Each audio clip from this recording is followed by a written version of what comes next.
Mercredi, l'entraîneur lyonnais Fabio Grosso, blessé à l'œil dimanche, est hors ces incidents.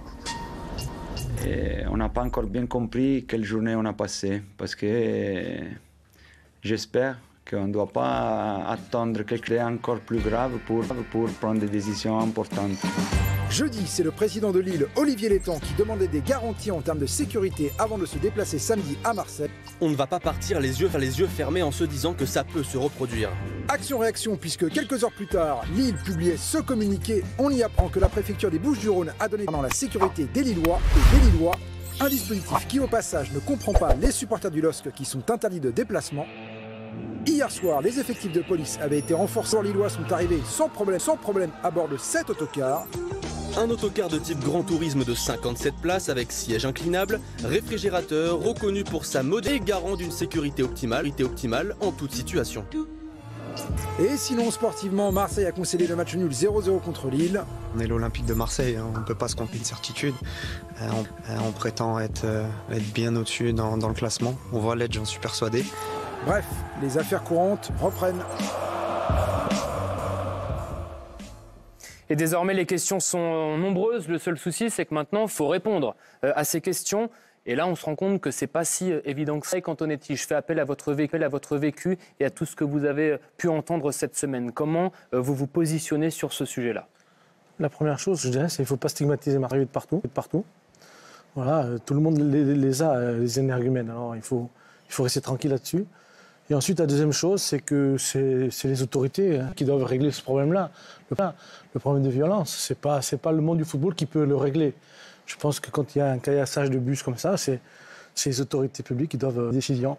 C'est pas le monde du foot qui doit régler cela. Gauthier, on signale quand même que la commission de discipline de la Ligue de football professionnel va se saisir quand même de ce sujet-là. Oui, c'est étudié mercredi soir par la commission de discipline, mais elle ne devrait pas être en mesure de prendre des sanctions, car aujourd'hui, le règlement ne lui permet pas de se prononcer sur des événements qui se sont passés en dehors du stade, en dehors du périmètre, en l'occurrence dimanche dernier à Marseille, qui est dans la responsabilité du club marseillais. Ok, donc finalement, ça va accoucher d'une souris, Mickaël, si on comprend ce que nous dit Gauthier. Les solutions, mais non, mais en fait, c'est oui, et c'est depuis...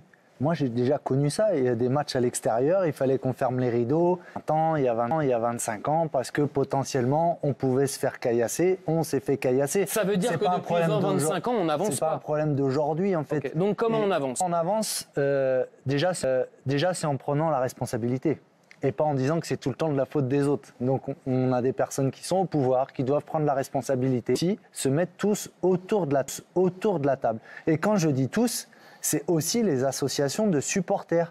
Quand je vois qu'il y a un Français qui est à la tête des associations des supporters européens, pourquoi? Je pense que c'est une personne qui maîtrise l'ensemble des événements. Pourquoi elle n'est pas autour de la table? Comme elle, systématiquement en Allemagne, par exemple.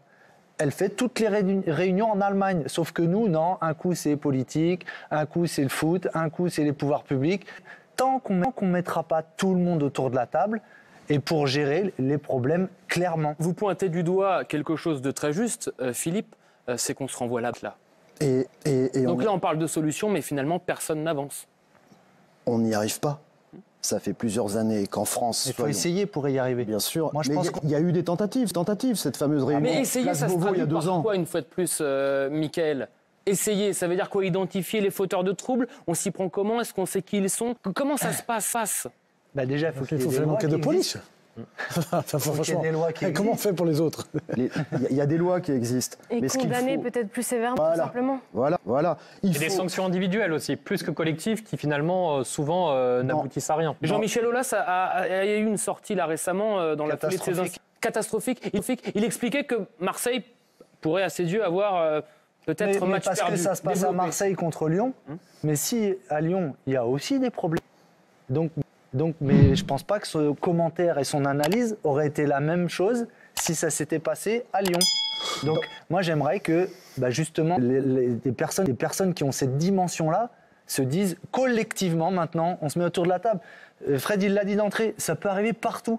Donc, ensemble, et mettons-nous clairement. Le point final sur ce sujet. Dans le cadre des moyens actuels qui sont les nôtres, législatifs, policiers, judiciaires, instantives, club de foot, supporters, il faut monter les curseurs. Il y a des choses, mais tout le monde n'a pas le courage préventif d'identifier, d'interpeller, de dénoncer, de punir le plus fortement possible. Et s'il faut changer les lois, ça serait tout simplement le principe d'une démocratie.